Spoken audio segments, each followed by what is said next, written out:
Je vais vous présenter les différentes fonctionnalités des touches du Teach Pendant. Ici, vous avez le Teach Pendant qui est extrait du logiciel RoboGuide. Ces touches qui sont ici en haut, normalement vous aurez des F1, F2, F3, F4, F5 qui donneront accès à ces touches-là. Certains écrans de Teach Pendant sont tactiles, mais je vous conseille dans l'industrie de ne pas utiliser l'écran en soi parce que quand vous cliquez à un endroit ou quand vous touchez à un endroit, le curseur peut se déplacer, ce qui peut dans certains cas être gênant. Alors, la première touche dont je vais vous parler, c'est la touche menu. La touche menu donne accès à l'ensemble des menus Fanuc. Alors, comment ça fonctionne les menus? C'est que en fait, vous avez ici les différents items, les différents menus. Devant, vous pouvez avoir une flèche ou pas de flèche du tout, comme c'est le cas pour User par exemple. Vous aurez à chaque fois Next s'il y a une suite à cette page de menu. Quand vous avez une flèche ici, ça veut dire que ce menu-là a des sous-menus. D'accord? Là, si je vais sur, par exemple, test cycle, vous voyez que lui aussi, il a des sous-menus et ainsi de suite. Partout où il y a des flèches, c'est qu'il y a des sous-menus sur lesquels vous pouvez y aller. Alors que par exemple, User n'a pas de sous-menu. Alors, comment on accède aux différents menus? Déjà, pour sélectionner l'ensemble des menus, vous avez bien vu que c'est la touche menu qui vous donne l'accès à l'ensemble des menus. D'accord? Vous avez deux possibilités. Quand vous n'avez pas de flèche, vous pouvez bien sûr taper directement 9. Là, si je tape 9, il bascule sur l'écran des users. D'accord? Qui pour l'instant, il n'y a pas de quelque chose de défini. User, c'est-à-dire l'écran d'utilisateur. Du coup, nous, comme on n'a rien défini, il n'y a rien ici. Ensuite, vous pouvez également aller sur ces écrans-là en faisant entrer. C'est-à-dire que là, si je peux aller sur User, au lieu de taper 9, je peux aller sur User avec les flèches et faire entrer. D'accord? J'accède aussi au même écran. Maintenant, si il y a des flèches, vous avez toujours la possibilité d'appuyer ici sur 1 et accéder à Utilities. Mais dans ce cas-là, vous ne savez pas sur quel sous-menu il y va. Il peut arriver qu'il aille sur le sous-menu sur lequel vous étiez la dernière fois, ou il peut arriver qu'il aille directement sur le premier sous-menu. D'accord? Alors, je vous montre d'abord la façon sans appuyer sur les touches ici pour sélectionner l'endroit où vous voulez y aller. On va dire que vous voulez aller sur Programme Adjust, par exemple. D'accord? Vous faites ici et vous descendez.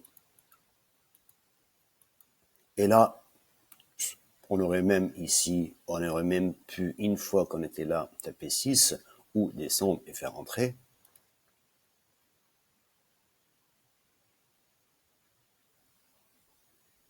Voilà. Là, vous accédez à l'écran Programme Shift. D'accord? Maintenant, vous dites comment je peux aller aux autres sous-menus. Parce que vous vous rappelez que quand vous étiez dans Menu et que vous étiez dans Utilities et que vous étiez dans Programme Adjust,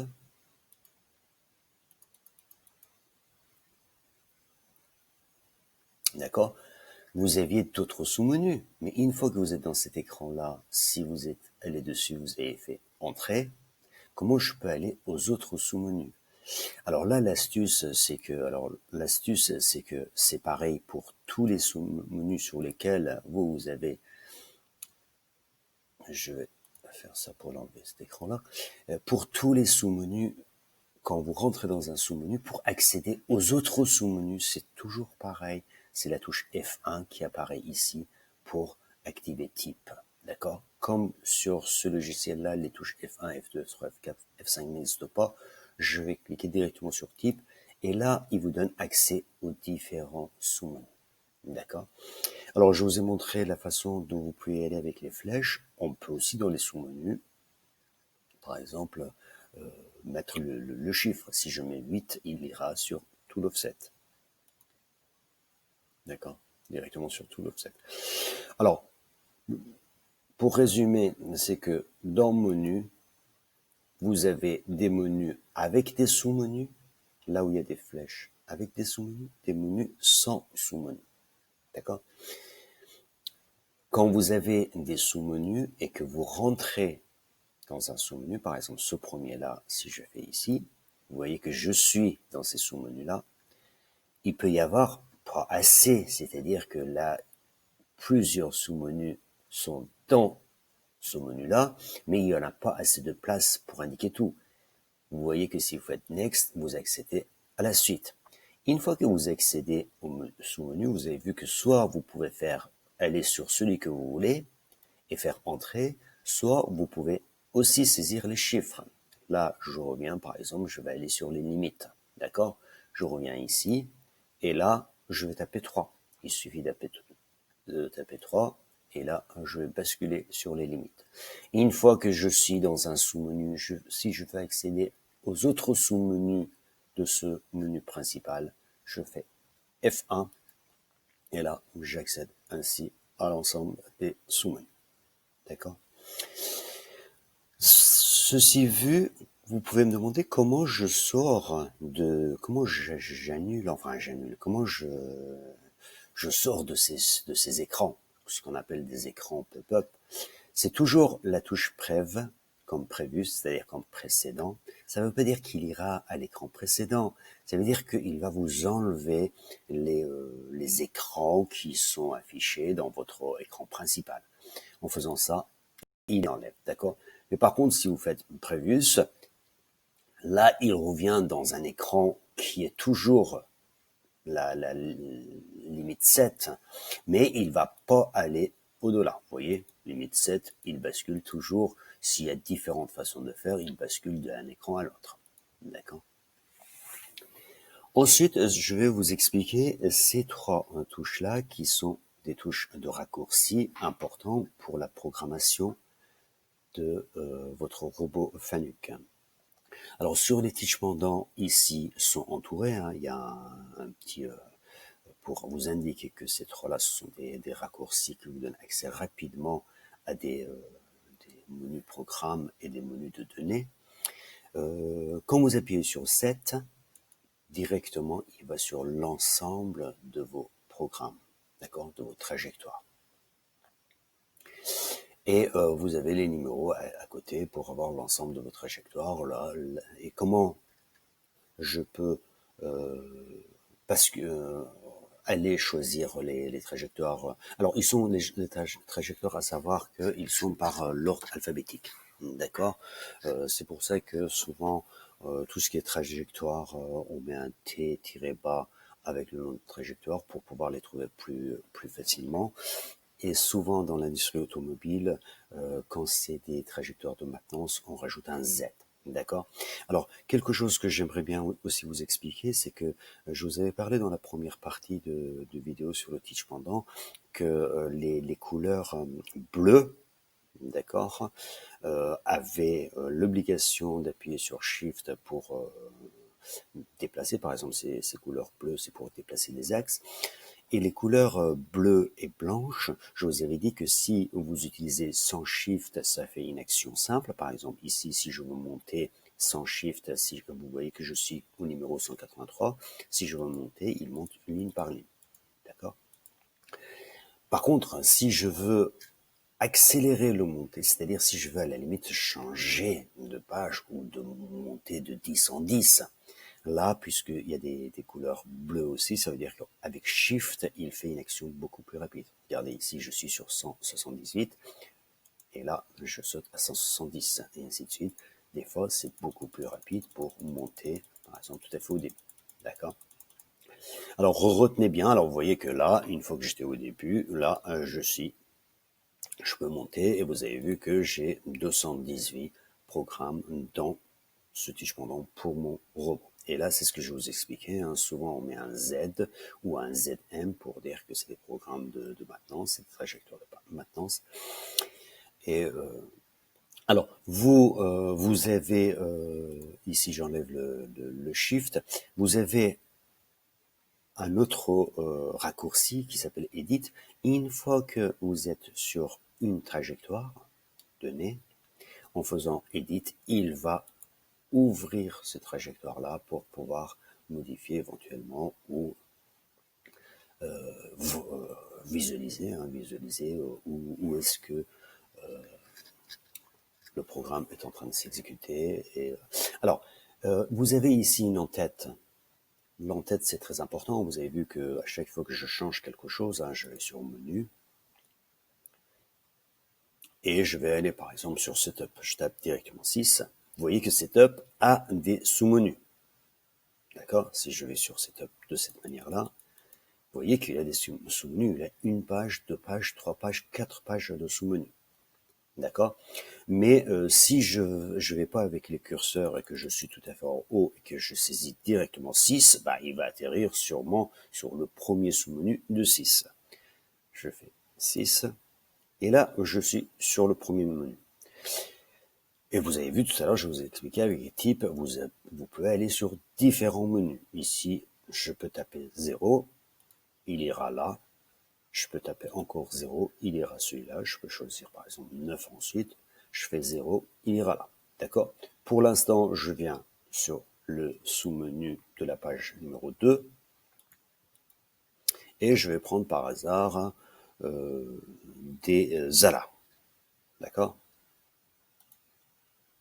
Impeccable. Bon, pour l'instant, j'ai pas d'alarme. Et, et je vous expliquais effectivement avec Select,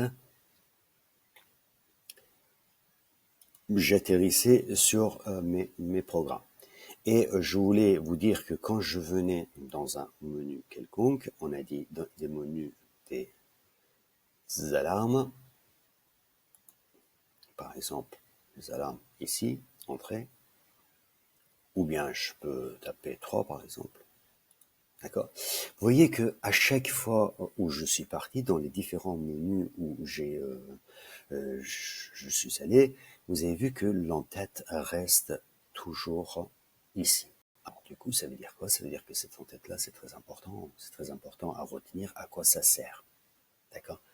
La première chose ici à droite, les 100%, où c'est marqué 100%, c'est la vitesse du robot, sachant que les robots actuels, hein, les robots Fanuc peuvent aller jusqu'à 4000 mm par seconde, ce qui fait que 4 mètres par seconde. Et si vous êtes à 100%, d'accord, en automatique, si vous êtes à 100%, c'est la vitesse linéaire, ça sera 4 mètres par seconde.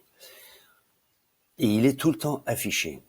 Vous, si vous devez intervenir sur le robot, si vous devez faire des dégagements, il faut bien sûr faire attention à cette vitesse-là, baisser en manuel le baisser, parce que ça peut être très très rapide. Ici, vous avez les touches pour baisser là.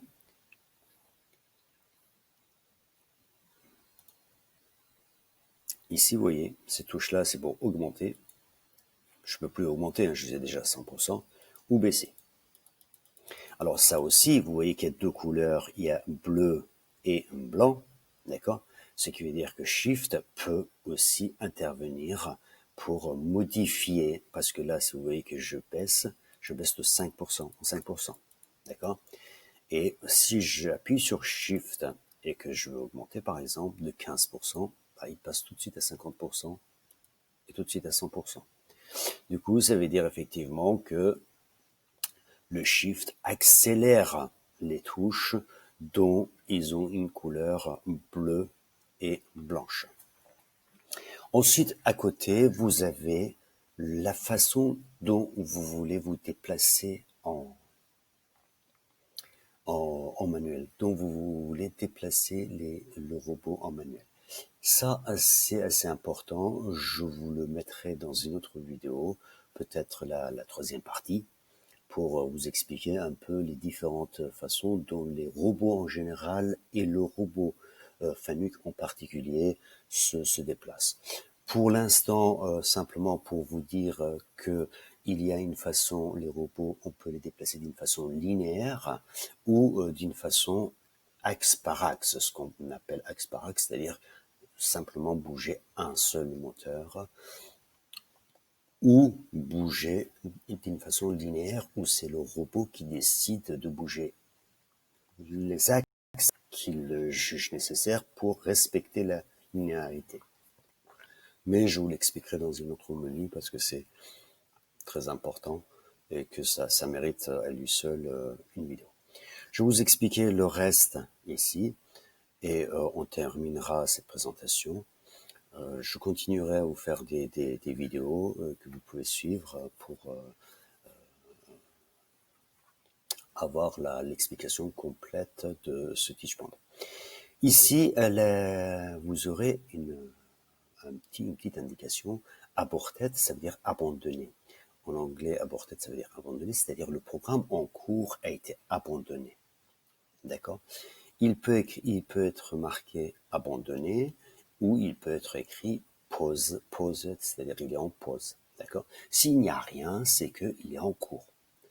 Ici, à côté, vous trouvez le numéro de programme en cours et sur la ligne sur laquelle on s'est arrêté, sur laquelle on l'a abandonné.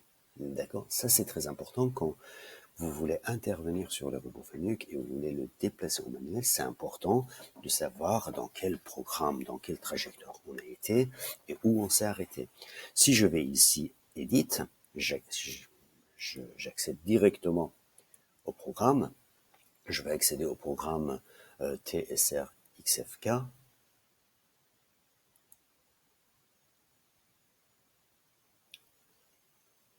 Bon, apparemment, ça ne passe pas. À la limite, on arrête là. Je vous ferai une troisième vidéo pour vous expliquer tout l'entête et tout ce que ça veut dire, ces données-là, très important. Merci d'avoir visionné avec moi cette vidéo.